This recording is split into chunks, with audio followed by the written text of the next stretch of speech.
If you're running a business, you know the feeling, right? Those overhead expenses, they just seem to have a mind of their own, slowly but surely eating into your profits. It feels like a huge challenge, but what if you could actually get a handle on them? Well, let's find out how. And this is a sentiment we hear all the time. It feels like things like your office rent, utilities, staff salaries, they're just the cost of doing business, and there's not much you can do about it. They just are. You kind of budget for them, you pay them, and you just hope there's enough left over at the end of the day. But what if that feeling of helplessness is just, well, based on a misunderstanding? What if you could get real, meaningful control over these costs? The truth is, you absolutely can. In fact, the control you have over these expenses is a direct measure of how effective you are as a manager.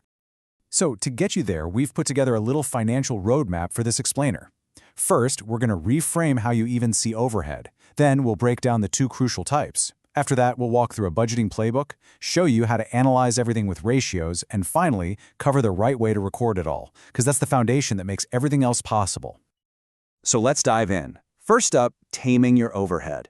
And listen, this isn't about wishful thinking. It's about a strategic approach that all starts with a super simple, clear definition.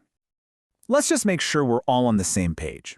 A direct cost, like the lumber you buy for a specific house, that's tied directly to a project. An overhead expense, like the salary for your office administrator, isn't. It supports the entire business, not just one single job. And that is a really key distinction. And here it is. This is the absolute core idea of this whole explainer. The moment you stop lumping all your overhead costs into one giant, scary bucket is the exact moment you start to gain control. The secret is all about splitting them up. Which brings us right to our next point, fixed versus variable expenses. Understanding this one difference is probably the single most powerful tool you have for managing your overhead. And the distinction is actually pretty simple. Variable expenses, well, they move up and down in relation to your sales.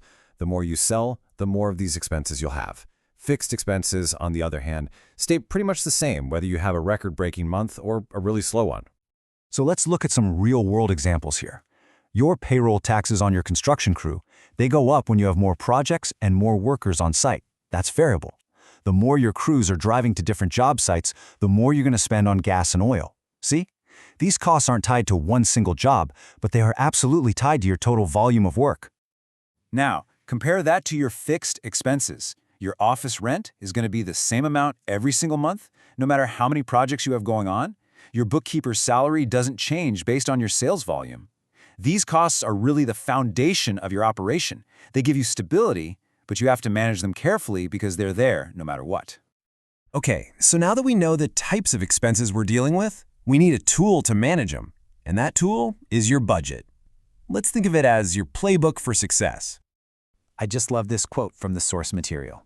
A budget is not a restriction. It's not a straitjacket. It's a proactive plan. It's the guide that helps you figure out the profit you want and then sets the standards you need to follow to actually get there. It turns you from a passenger in your company's finances into the driver. The process itself is really straightforward. There are just three parts. First, you prepare the plan. Second, you analyze how you're actually doing against that plan. And third, this is the most important part, you take action based on what you find. So, step one, preparation. This isn't about just pulling numbers out of thin air. You look at your historical data, what you spent in the past, and then you make adjustments based on your realistic goals for the year ahead.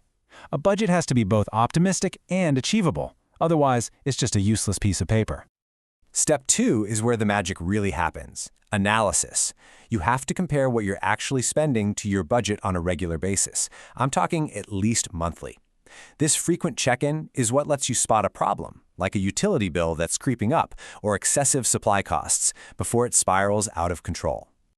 And finally, step 3 is taking action. Once your analysis shows you there's a problem, you do something about it. This could be simple policy changes like requiring a manager's signature for any purchase over, say, $100.